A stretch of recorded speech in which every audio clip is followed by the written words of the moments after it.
Welcome to this episode of Qatsyr Harvest. This is the prelude to Shabua, which is sevens, as the covenant family is gathered unto Yahweh at the inception of the time of Jacob's troubles. The next harvest following that will be, of course, Teruah, which will be the conclusion of this terrible time of Israel's suffering. And so we are celebrating now these harvests in anticipation of being drawn away from all of the heartache and death and deceit, destruction that we're witnessing all around us at this time, particularly with the rise of anti Semitism around the world, wars and rumors of wars, as you are no doubt aware. And therefore, this is a great celebration. Now, to understand the timing of these events, which we recognize that Shavua is going to transpire on 22 May of 2026, 7 years prior to David's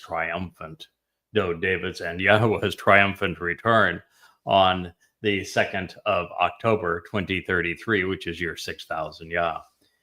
We have our calendar set. We have 11 months to go for the upcoming harvest and then 99 to go for the time when we can celebrate the ultimate family reunion. So here we are with Leah again. We have Wookie also in the co-pilot chair. Wookie is even waving to us as we return to the testimony of the prophet Yoel. And the reason we're considering Yoel is his prophecy all pertains to this particular time, to what is going to transpire prior to, during, and at the conclusion of the season for these harvests. And so the next thing that the prophet reveals is that, Yisrael, it's time for you to tear away and disassociate your hearts and minds from where you have been associated with deceitful and treacherous garments.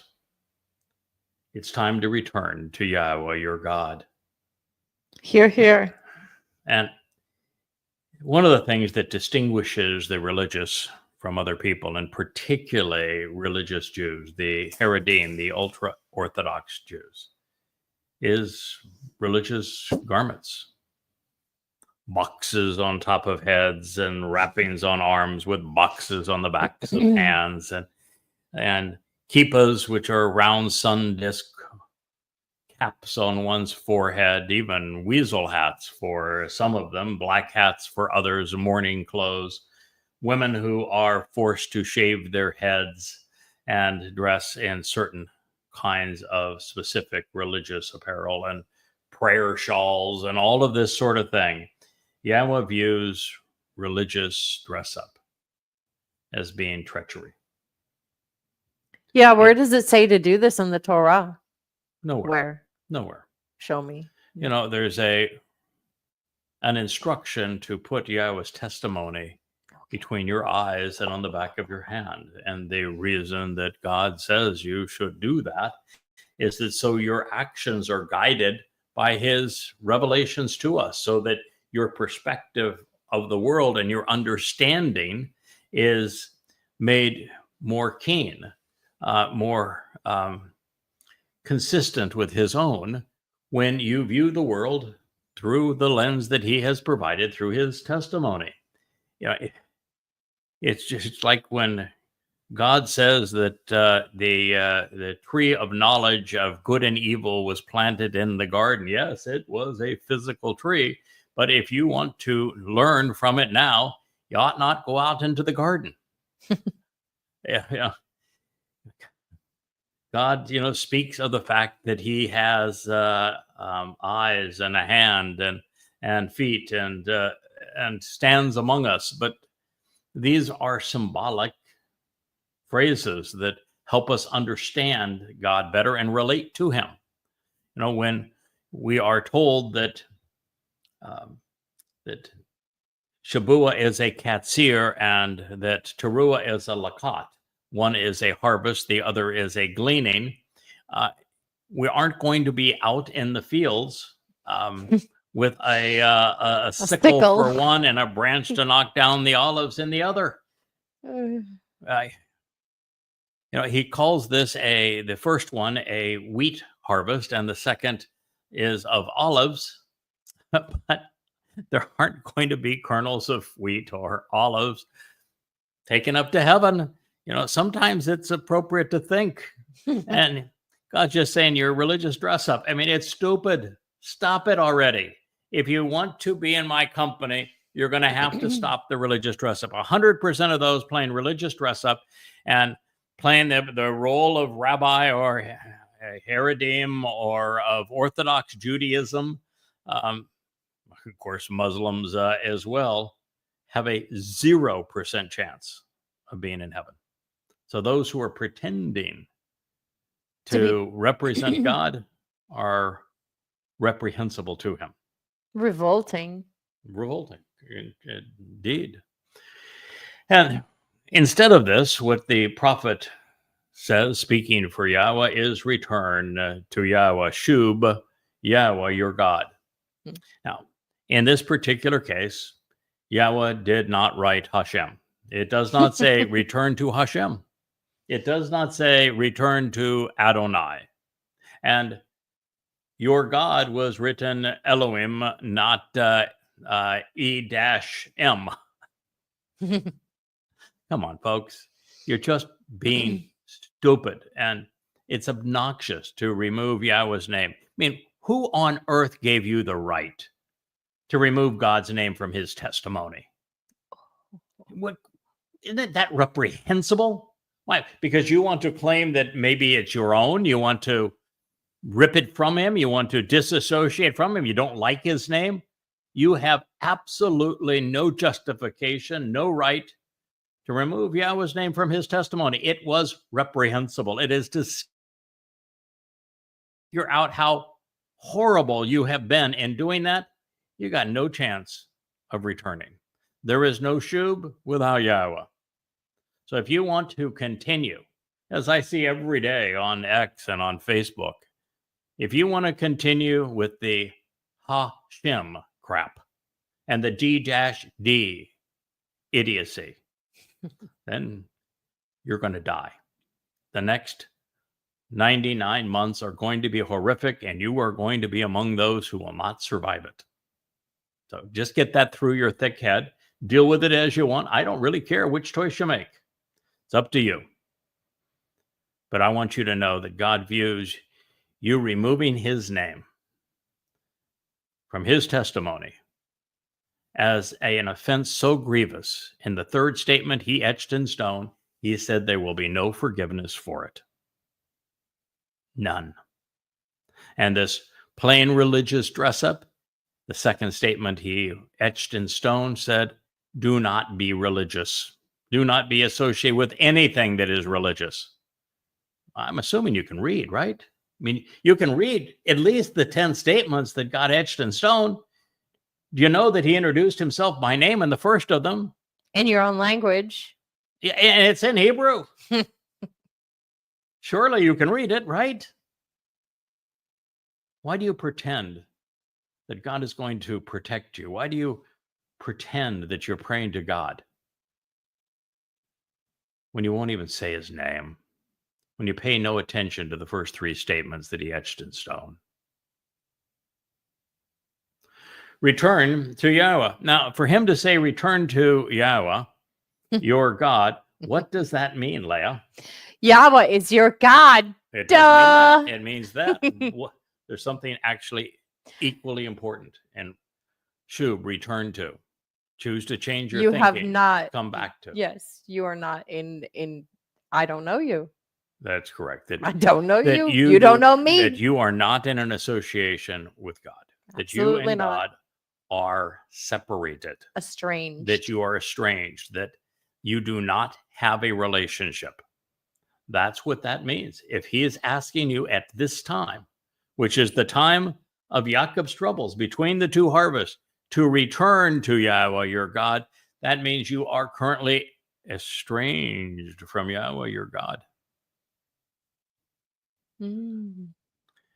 For indeed, he is compassionate and merciful. He is long suffering, patient, and slow to anger, abounding in steadfast and loyal love. What he is telling you is if you ever get your act together, start listening to him, respond to him, embrace him, accept his name, acknowledge all that his beloved son, Dode, your Messiah and King, has done for you, that you will find God waiting for you with open arms, receptive, wanting to give you a hug. Pretty spectacular offer. Truthfully, if I may, I'm on the other side of that. And while it is difficult to walk away from your father's house and everything you know, literally everything you think you know, because we're a nation of know-it-alls, what awaits on the other side is far more beautiful, far more pragmatic, far more realistic, achievable, approachable. Shall I go on? I mean, I could for days. However, I'll let the program go on and take it back to you. Yes, indeed. There is nothing to lose and everything to gain to follow Everything. Yahweh's advice and return to him. He will provide reassurance and encouragement, especially during this malevolent and miserable ordeal. Yoel, Yahweh, is God, Joel. 2:13. What is the name of that prophet again? Yoel. What does that mean? Yo is for Yahweh. By the way, you know that even in your corruption of it, where you call it Joel, where do you get the O sound? From the wah. From the wah. This is Yod Wah. So, pretty much explains how to pronounce Yahweh's name. Can't be of the myth that no one knows how to pronounce it. When right here, you can pronounce the Yod, you can pronounce the Wah, and that's Yo.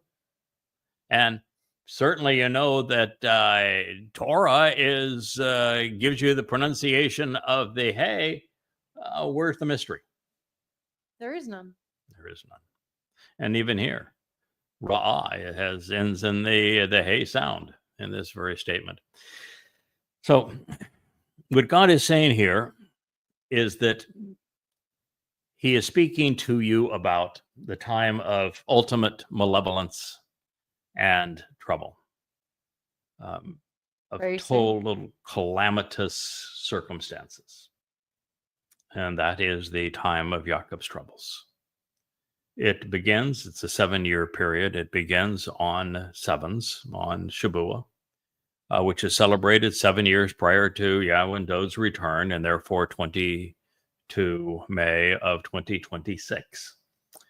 And it concludes upon Teruah, which is the day of the herald, 23 and 24 September of 2033. And yes, 2033 is year 6,000 Yah. Maimonides was a nincompoop. Or a liar. No, he was just stupid. His whole dating phenomenon that rabbis continue to parade around under and pronounce, they know is absolutely mashugana. It's craziness.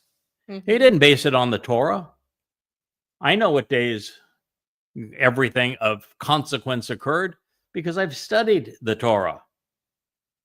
Maimonides based his lunacy on the sanctification of the moon. You know why he wanted to sanctify the moon? Because he was a Muslim. That's right. And the number 19.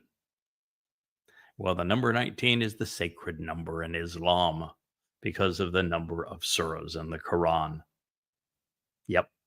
You were played for fools on the convert rabbinical calendar. Absolute played for fools. We know, based upon what the Torah reveals, that Adam and Chava were escorted out of the garden in 3968 BCE. That was year 0 Yah. We know that 40 Yobel, 40 is the number of a time of testing and trial, and Yobel is 50 years of celebration of a time that all debts are forgiven, that all people are free, and we get to return to the land. In periods of 40 Yobel, which is 2,000 years, from 1968 BCE would be 3968 BCE would be what? 1968 BCE. Guess what happened then? I can tell you. You don't know? Abraham and Yishak climbed Mount Moriah on Yahweh's instructions. And after a long discussion about the celebration of Passover and the sacrifice of a lamb, and of one and only and most beloved sons, Yahweh said, I will provide the lamb. And so this was the dress rehearsal on Mount Moriah on Passover in 1968 BCE. Guess what happened 40 Yobel from that moment? 33 CE.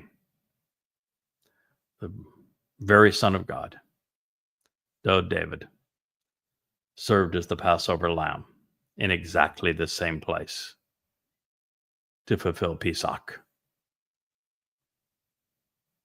That was 33 CE. 40 Yobel after 33 CE would be what? 2033. That is when the final three Moed Mikre will be fulfilled, Teruah, Kippurim, and Sukkah. And if you wanted another validation of this timing, when Gabriel, which is God's most capable and courageous man, the Gabor of God happens to be David, visited with Daniel in Babylon, he provided the exact time that he would fulfill Chag Matzah, right to the day. And just in case you didn't put all that together, why don't you read the 22nd Mizmor sometime? And what you will find is that the Son of God, Dod, described his own crucifixion. He gave you how he would fulfill it. He gave you the exact date he would fulfill it. He explained everything that was pursuant to it. And it just happens to be the Yobel year that is exactly 40 Yobel from the time that Abraham and Yishak performed the dress rehearsal of Pesach in exactly that same place. And Mizmor 22 is an excruciating detail. Oh, it gives you actually how crucifixion not only was perpetrated, but how specifically it kills, medically how it kills. And written 700 years before crucifixion existed. From the perspective of the victim. Yeah. 1,000 years before he endured it, from the perspective of the victim in first person by Dod. And of course, it's Yahweh who says 3 times, Dod is my son, I am his father. He says this of no one else. This idiotic, disgusting, reprehensible notion that Jesus is the Son of God is horseshit. Camel poop. Donkey dung. Dod is the Son of God. God makes it clear. To say anyone else is the Son of God is to make God out to be a liar. Why don't you read what it says in the second Mizmor? Why don't you read what it says in 2 Samuel 7? Why don't you read what God said in the 89th Psalm? He makes it abundantly clear. His Messiah, Dod, David. His son, Dod. The rest of it is pure hogwash. And Israel, you have missed this. Jews, you have discounted it. Your goddamn rabbis will tell you God can't have a son. No, that'd be interspecies. Sorry. That's like putting a stupid box between your heads, between your eyes. I mean, good God, how stupid do you have to be? So if God says, he is my son, I am his father, that can't be true. You're going to pretend that your Hashem is a liar? When he said he anointed Daud 3 times for his 3 lives, you're going to say, nope, nope, nope, that can't be the Messiah. Gotta be looking for another Messiah. Can't be that one. That one God claims is the Messiah. Nope, we can't, no way. Can't believe God. we had a Messiah, son of a yeah, star. You did have a Messiah. Yeah, we had a Messiah. Prayed He got around us kicked under out his star, Bar Kokhba. Mm-hmm. Nicely going. Yeah, it just caused the diaspora and the renaming of the land to Palestine. Nicely done. Nicely played. If you're going to have a father of your religion, why not have a liar? Perfect. Perfect. Yes, just perfect. So you're going to endure a malevolent period. Why? Because you've been malevolent towards God. During the Exodus, you were obnoxious towards him. Moshe gave up on you and said, I want nothing to do with them. I don't understand these people. I don't like these people. I can't endure these people. Just kill me rather than have me have to put up with them another day. And Yahweh said, yep, that's right. That's how I view him too. No, he said, if you love me, kill me. That's right. If you have any respect for me and the job that I have done, kill me now. Yeah. So that's how recalcitrant. So you're going to go through a malevolent period. And God is saying that he is going to provide some encouragement for you. Believe it or not, we are your encouragement. We're it, baby. How do you like that so far? Huh? We are your encouragement. We're it. Yeah. Right. Well, stick around. We're it. Yeah, we're it, kids. Yeah, it's I guess God had to scrape the bottom of the barrel. Mm-hmm. We're the best. We weren't just the best he could find. We were all he could find. Yep. So, hi there. Here we are. We are your encouragement. The most support you're going to get.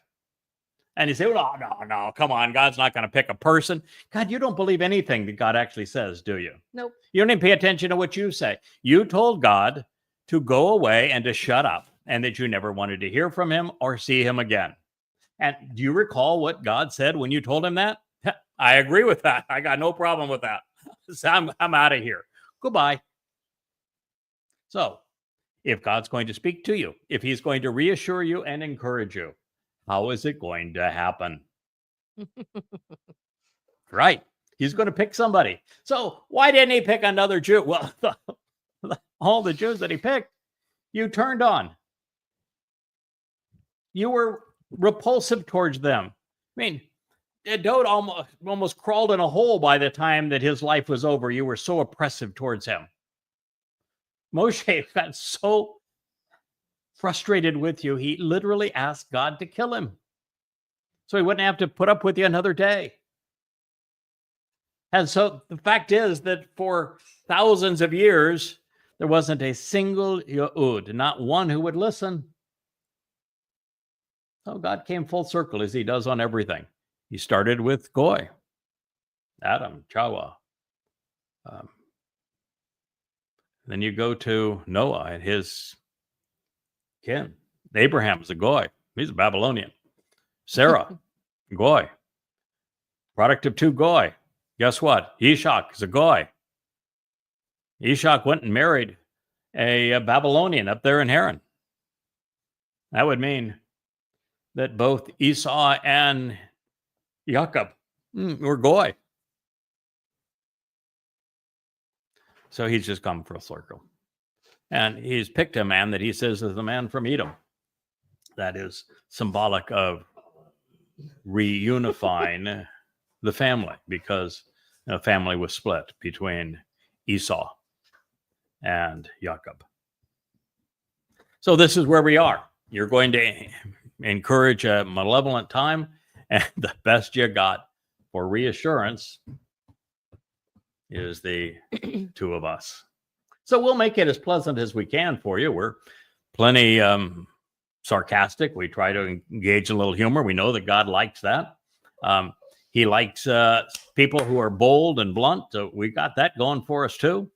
We have prioritized his words. We know his Torah, probably understand his Torah better than anyone in the last few thousand years. We love his name. We love his son. We love everything about him. So we got And we're that going for us. willing, And- more so. And we're willing. even committed to awakening you Like when it or everybody not. else has given up on you. Yeah, like it or not. Yeah. You're stuck with us. Yeah, you're stuck with us. I mean, I can tell you that the prophet who has the most to say about what we're doing with you, this is really serious. We're trying to make light of it because, well, God likes a sense of humor. But the prophet who has the most to say about this is Yashaya.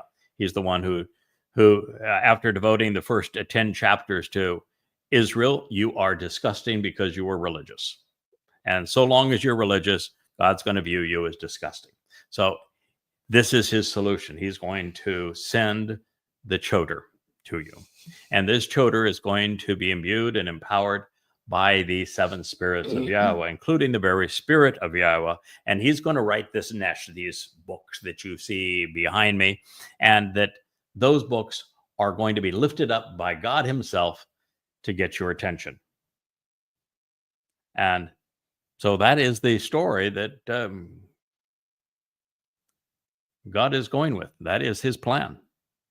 And he's had this plan all the way back in the time of creation. He knew exactly as he was going to deploy this plan. So how come they don't know it? So how come you don't know it? That's right. I know it. I've read your prophets and I know it. Why don't you know it? It's an interesting thing. But again, you like your Torah and prophets filtered through your rabbis, and your rabbis have an ulterior agenda, don't they? So with man being this bad and God being this good, why do men choose men over God? Why do Christians choose Paul over Yahweh? They contradict each other. I can't actually say that God contradicts Paul, but Paul contradicts God. He demeans him. He annuls his testimony.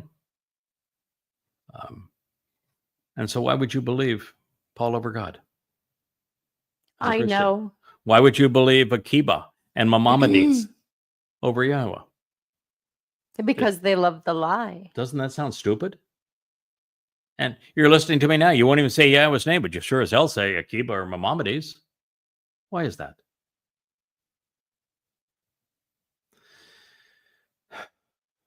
Why do men favor religion and politics, patriotism and militarism over genuine compassion and mercy from our Creator, love?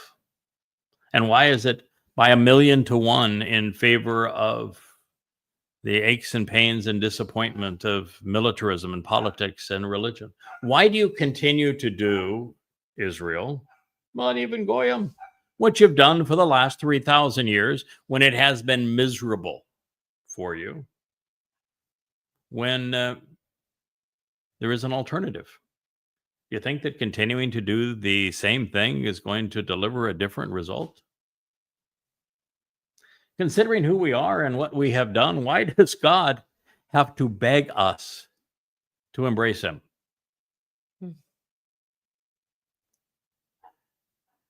Considering how many Jews have come and gone this way, why did God have to turn to a Goy? Since Yahweh is speaking of the Shabuah and the Teruah harvest as the bookends of this time of misery, which we call the time of Jacob's troubles, when this transpires in our immediate future as it was written 2,850 years ago, will anyone pay attention to it and respond? Well, we spent an entire program prior to this earlier this morning speaking of this very subject. And it is obvious from the testimony of the prophets, obvious from the revelations in the Torah, that the answer is that while a token Yisraelite and a token Goy, here and there, thousands amongst billions, 1 in a million is what the second statement that etched in stone reveals, 1 in a million, which is or thousands amongst billions. in today's world will listen and be part of those harvests. I'd be delighted to have 1 in a million of the 8 billion people alive. That would be 8,000 people to avail themselves of the Shabua harvest. But Teruah is going to be limited to 7,000. We're told how many and from whom. It'll be 7,000. And it's just a shame that with so many people in the world, so few are going to listen. And what we deduced from our last program and from what we've read in the Torah and the prophets, it really isn't until Israel is stripped of all other alternatives, backs up against the wall, blood everywhere. The carnage is imminent. The rabbis no longer have any credibility. The IDF has lost its will to fight. And the politicians have worn out their welcome. When there is nothing left, then we are going to be, yes, I see your nose down there. Yeah. She's just going around bugging everyone. We have very talkative dogs. They would do a better job too if they were to listen rather than yibber yabber all the time too. But the fact is that Yahweh has made it quite clear that even this final remnant, it's only going to be there, not because they have finally decided to listen and embrace the truth about Yahweh's name and his beloved son. It's because they've lost their belligerence. They'll be dumbfounded. Yeah, they have all of the hell that has come upon them, worst treatments ever, including the Holocaust. It's going to drive the resentment out of them. It's going to break them of their obnoxiousness. And they're just going to be laid there for the first time receptive because they will have given up on religion and politics and patriotism. And then you can have the sacrifice of the red heifer, and he will heal the adulterous woman, and we can have the great betrothal to the returning king on Kippurim.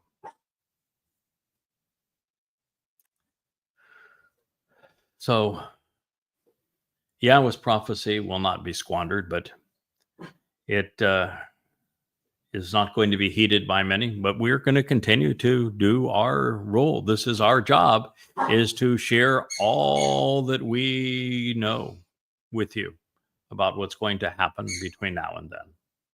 So it should be noted that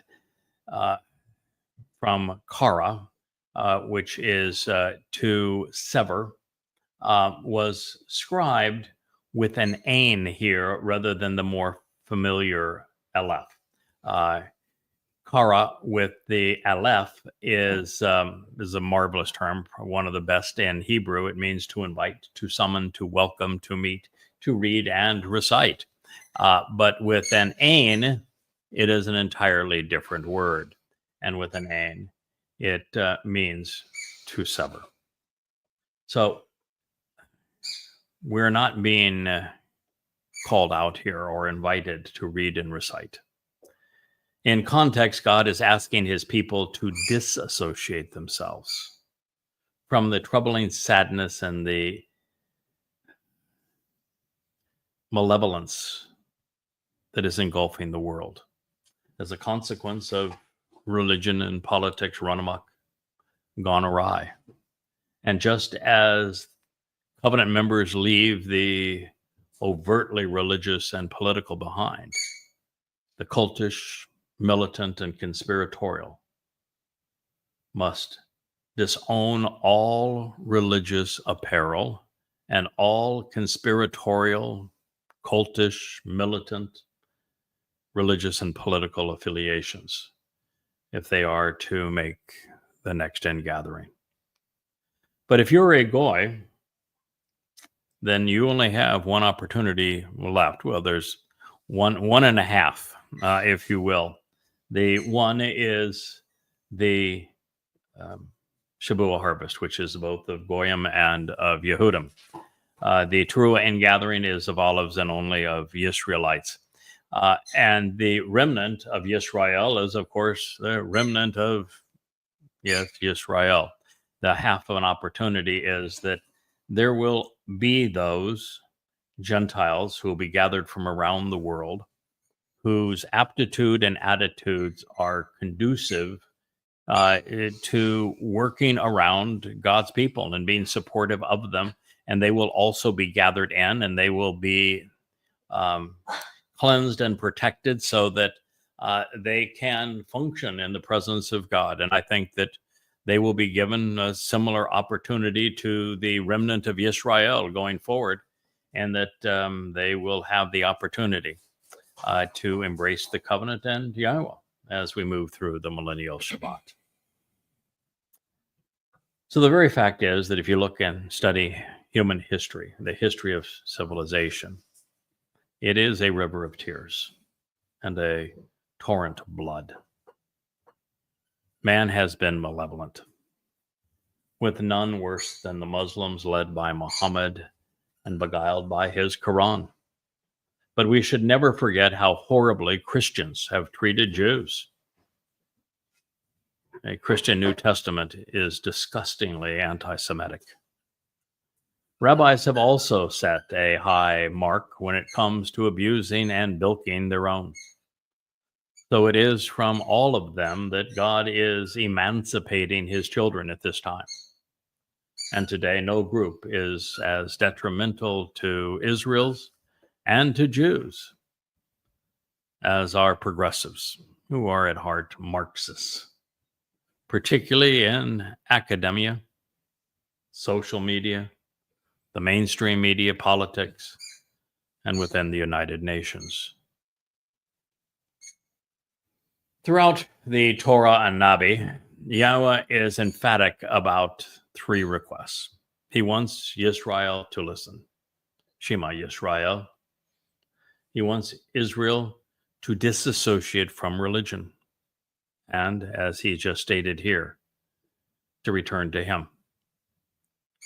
When they eventually do these things, and they are part of the upcoming harvest, and they capitalize on Shabuah and Teruah, or they benefit from the sacrifice of the red heifer and therefore attend Kippurim, they're going to find God approachable, lovable, and reassuring.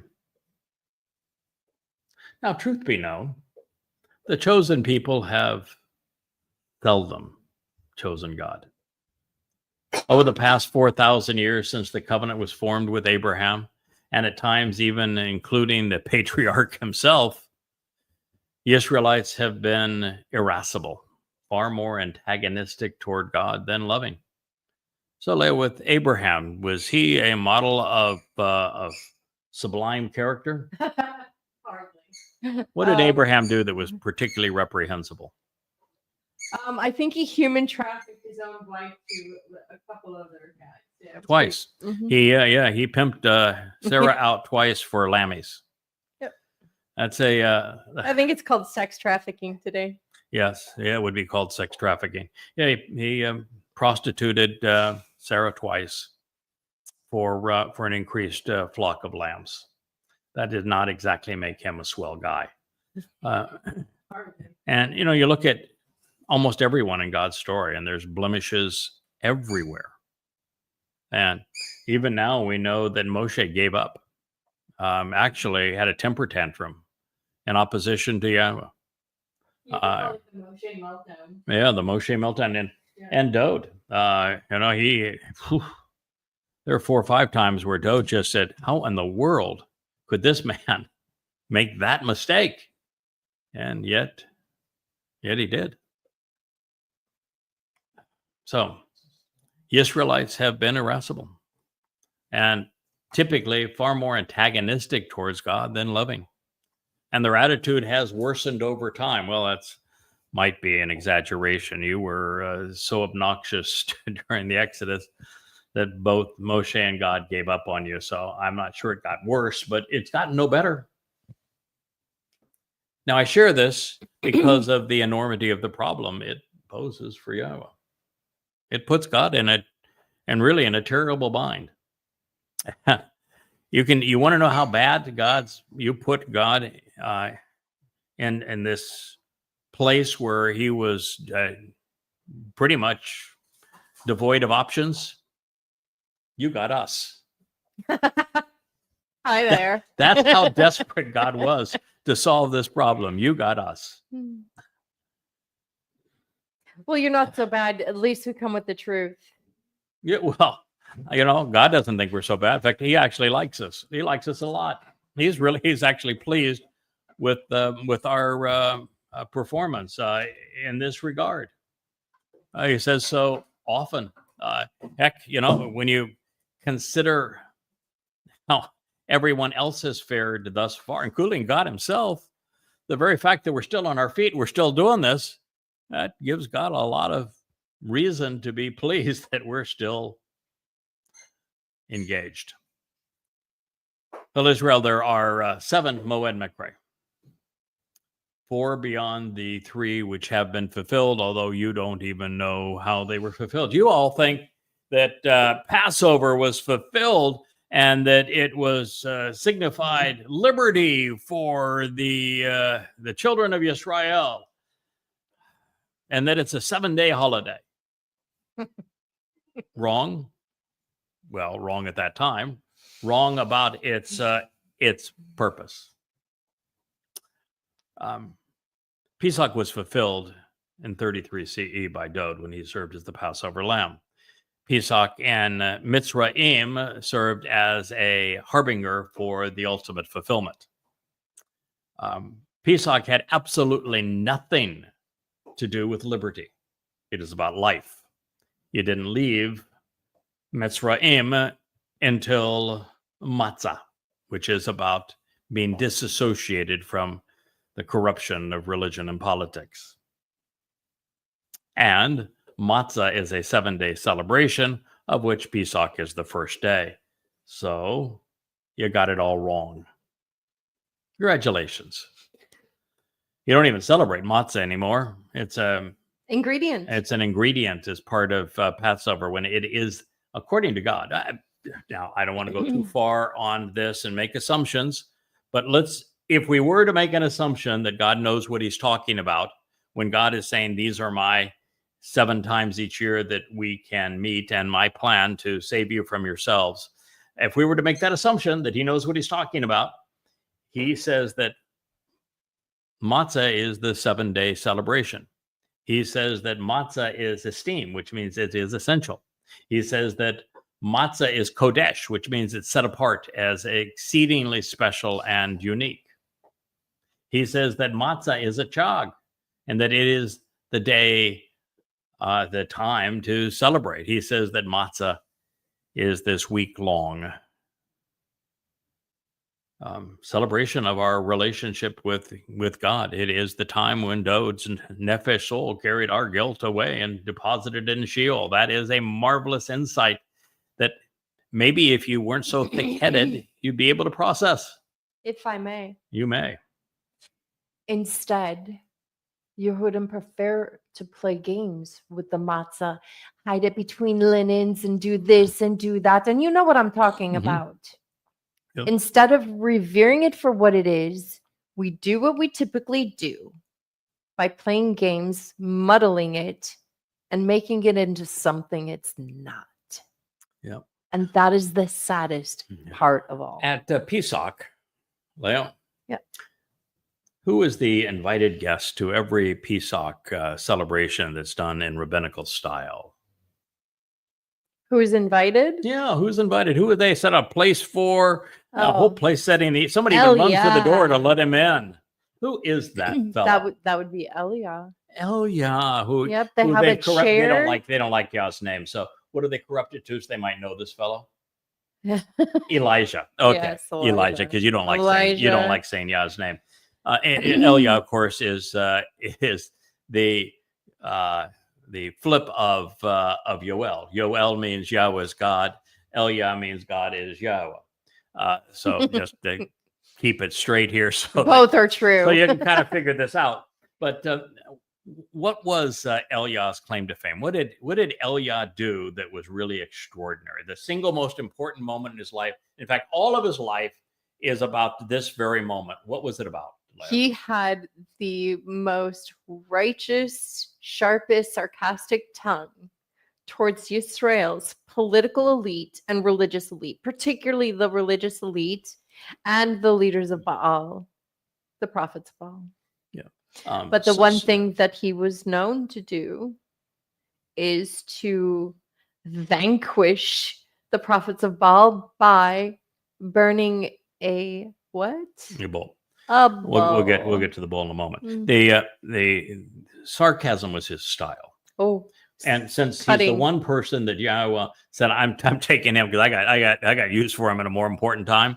So now that we've gone through this dress rehearsal of accosting religion and politics and doing away with Israeli religion and politics, and we've had a good time doing it, and we've done the dress rehearsal on the bull. You're coming with me, kid, because I've got a really important show for you. And so you should be making the connection that God so loved the sarcastic style of Elia, and the fact that Elia was right in your face and bold. He wasn't afraid to expose and condemn the religious and political establishment of Israel, is the reason why Yahweh said, you're coming with me and I got another job for you, because we're told he's coming back as one of the two final witnesses. But the other part of it is, and you mentioned it, and it is the most just baffling thing as to how smart people, Jews have average IQs of 115, maybe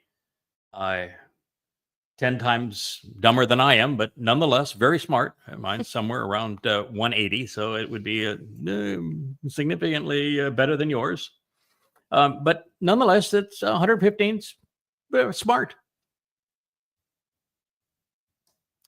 You set a place setting and open the door for Elia to come in to Passover, which you're celebrating incorrectly in a religious style. And Elia is best known for opposing the religion of Jews. That was his job. He exposed and excoriated the religion of the Jews. And guess who the God was named? The Lord. Who do you replace? Who do you write? When you say Shema Yisrael, your version of it, Adonai. What do you replace Yahweh's name with? Adonai. What does Adonai mean? The Lord. So here you have Elia condemning the prophets of the Lord, and you change Yahweh's name to the Lord. Are you out of your ever-loving minds? Do you see? Is there a Jew out there that can think? Yeah, excuse me. Do you see the bitter? Leah, we have our webmaster, Joe. He's Jewish. We have our great friend, the pulmonary specialist, and Dr. Jeff, and many others whose DNA screams they are Jewish, that are part of the covenant. But oh my goodness. So here you have the man who excoriated Judaism and its iteration at that time. And you set a place table for him at a religious ceremony where you've screwed up Passover and matzah and Bikurim. You're not just thinking very well, are you, Jews? I mean, this is really, really dumb. And no. And we can tell you this, and we still don't get your attention. What is it? What do you call a person who finds that what they have believed is proven to be absolutely ludicrous, which we've done, and still clings to what they have believed in defiance of all the facts? Insolent. Yeah. So, you know why that God chose a goy to speak to you? Should be obvious by now. Yeah, it should be obvious by now. So anyway, he demonstrated the purpose of Pesach, Matzah, Bikurim at the inception of the Exodus. Pesach opening the doorway to life, and Matzah freeing you from the corruption of religion and politics, so that on Bikurim you could break through the sea and be born into the family of God. And did so at the inception of the Exodus from the crucibles of religious and political oppression, which is what Mitzrayim means. And then he explained each of these Moed Mikre in his Torah, which means not law, teaching and guidance, direction and instruction. And it was the anticipation that he would honor his promises that we're addressing now. Wait, So- I have a question before you go on. Sure. Is there any Hebrew word for law? No, Are you sure? no, or Okay. obey. Yeah, or obey. No, Okay. Interesting. no. But we know that Torah is based on the verb, because God explains all of the important terms in his vocabulary. Torah is one of the important terms. It is based on its verbal root. Its verbal root is yara. Yara means source from which teaching and guidance, instruction and direction flow. You know, you take Bereth, which is the covenant family. It is derived from Beeth, which is family and home. Everything that God conveys to us has a verbal root that explains its purpose and function in our lives. It's one of the reasons why I'm just so perplexed that rabbis have turned Shabbat into do nothing day and have made it the most paralyzing and restrictive day of the week, when Shabbat is not just based on a verb, it is a verb. Shabbat is speaks of observing the seventh day, celebrating the seventh day, being active on the seventh day. Just to prove the point, do you think that Yahweh is inappropriately observing the Shabbat when he arranged for his son, Dode, to carry our guilt and deposit it in hell, the hardest work any human would ever do, on matzah, to perfect us? That occurred on a Shabbat. Shabbat. You think God violated the Shabbat at that time? Hardly. In fact, the Shabbat is once the crucifixion was over on that Friday afternoon, Dode's Bashar body that had been bludgeoned and killed by the Romans in crucifixion had to be incinerated that night. It would have been the Shabbat, wouldn't it? Yeah. Guess who incinerated it? Yahweh. Do you think he violated the Shabbat when he did so? Hardly. Shabuah is the next harvest. We're doing this program on Shabuah. It transpires on 22nd of May of 2026. You want to guess what day of the week that Yahweh is harvesting us, which is typically Shabuah. considered as work? Shabuah. Bingo. Yeah. Or as they say in Hebrew, Yatzah. Yeah. Yatzah means Exodus. So we're out of here. Seems appropriate at the time. Inside joke. Absolutely. So I don't think he is violating the Shabbat by harvesting us on Shabuah. And guess what? I mean, it just miracle of miracles, I guess. Teruah, which is the final ingathering, as well as the sacrifice of the red heifer, takes place on a Friday evening and a Saturday morning. That would be a Shabbat of September 23rd and 24th. So the final ingathering, Yahweh's the one performing it. He's gathering his children in. That would be work. It's on the Shabbat. Do you think he is violating the Shabbat when he does that? No. That's against all the rabbis' rules. It's in violation. Violation. So the rabbis are going to. You think the rabbis are going to get a chance to condemn Yahweh for I doubt it. not observing his Shabbat correctly? Definitely not. And I think there's a limited number of steps that you're supposed to be able to take on the Shabbat, according to the rabbis, not according to the Torah. Yeah, and we have to go a very long way to get from here to heaven. So you think we're going to be scolded because, oh boy, you violated the Shabbat? Back to earth. The sacrifice of the red heifer. We talked about Elia and the fact that he had a dress rehearsal for the sacrifice of a bull back there, 40 Yobel, 888 years ago. Kind of an interesting timing, isn't it? 40 Yobel, 888 years ago. Do you think that old Elia, when he is the master of ceremonies over the sacrifice of the red heifer, and Yahweh ignites the flames and releases the water from the Temple Mount and purges the people And this is the greatest show on earth that's going to take place at this moment. I mean, there is more activity right then and there than the earth has witnessed since creation. It's all on a Shabbat. When we enter the garden again, when God allows us back into Eden, this will take place on Sukkah, which means to camp out. What day of the week do you think that is? It happens to be on October 7th It's a of Shabbat. 2033, in case you want to look it up. Again, it's a Shabbat. So all this work that's being done on Shabbat, these wondrous, beautiful things, Yes. and it would be a complete violation of everything the rabbis teach. How is that? Yeah. Yeah. The instruction is So one has to be a liar. Yeah. One. Yeah. Both cannot be true at the same time. Yeah, the only instruction is don't go about your ordinary job that day. Make it says make the Shabbat Set it apart. special, make it unique, make it not, and for it to be Kodesh means it can't be common. What's the most common thing in the lives of Jews today? Judaism. Religion and politics.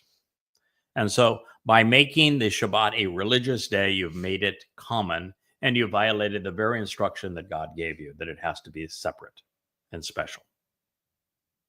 It wasn't very smart either, was it? Hardly. No. The Shabbat, God says, don't do your ordinary job on that day, because it is a day to celebrate your relationship with him,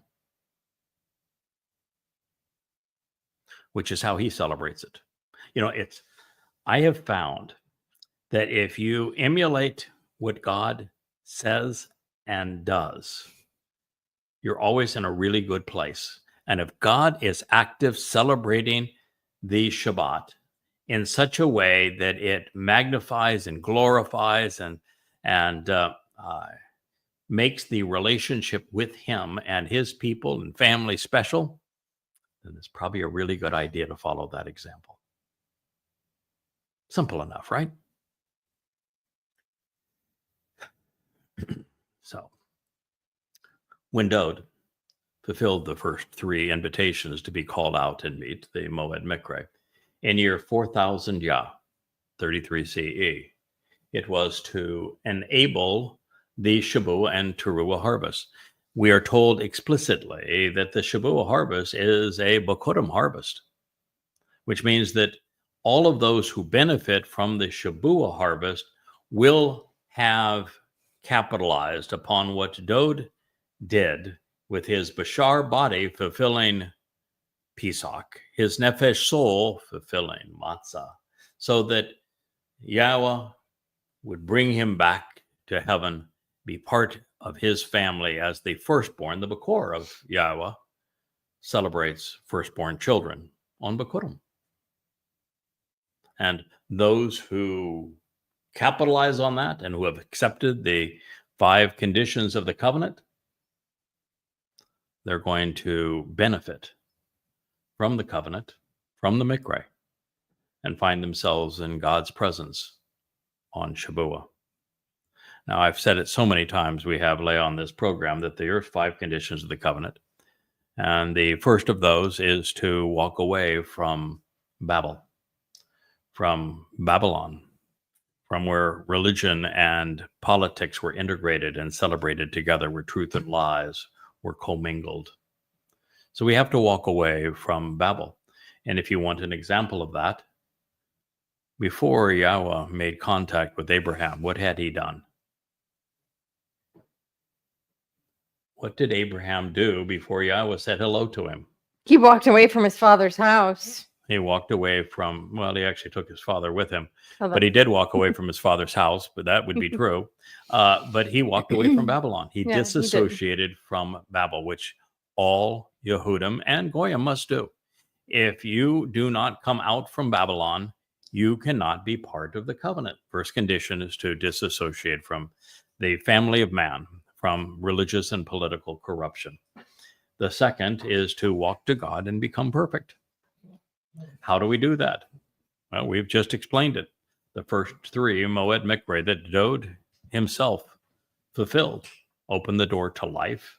The second of those carries away our guilt, deposited in Sheol, so that we appear perfect before God because our guilt has all been removed and taken to the place where it can never be seen again in Sheol, such that we can be part of the covenant family, born into it on Bekurim, his firstborn children.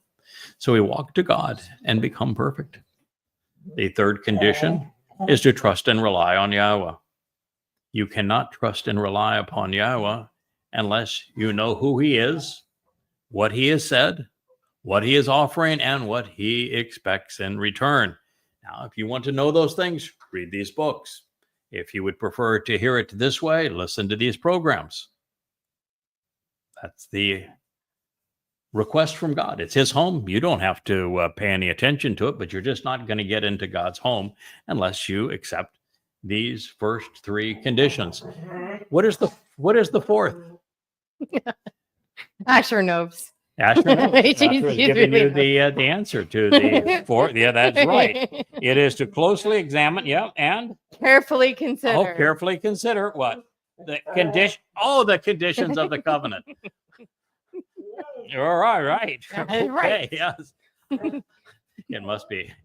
My guess is it's getting close to it's getting close to 5 o'clock in our neck of the woods. Oh, it is. It's past 5. It is 5:47 here in the midst of the Caribbean Sea. And guess who normally gets fed? right around 5 o'clock.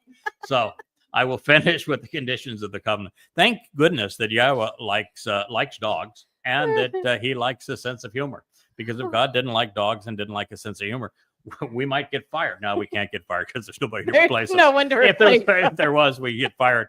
But the reason I say he likes dogs, who was the one of the? It's only 2 people of the original cast of characters who was allowed into the promised land. What was that guy's name? Caleb. Yeah, Caleb. What does Caleb mean in Hebrew? Dog. So we have a pretty strong idea that God does like dogs, and we know he has a sense of humor because the guy that he said, "Hey man, I like you. I'm taking you with me, and we're gonna work together again with the greatest show on earth on the celebration of the red heifer at Teruah," and that would be Elia. So we're in good shape, and plus we have job security.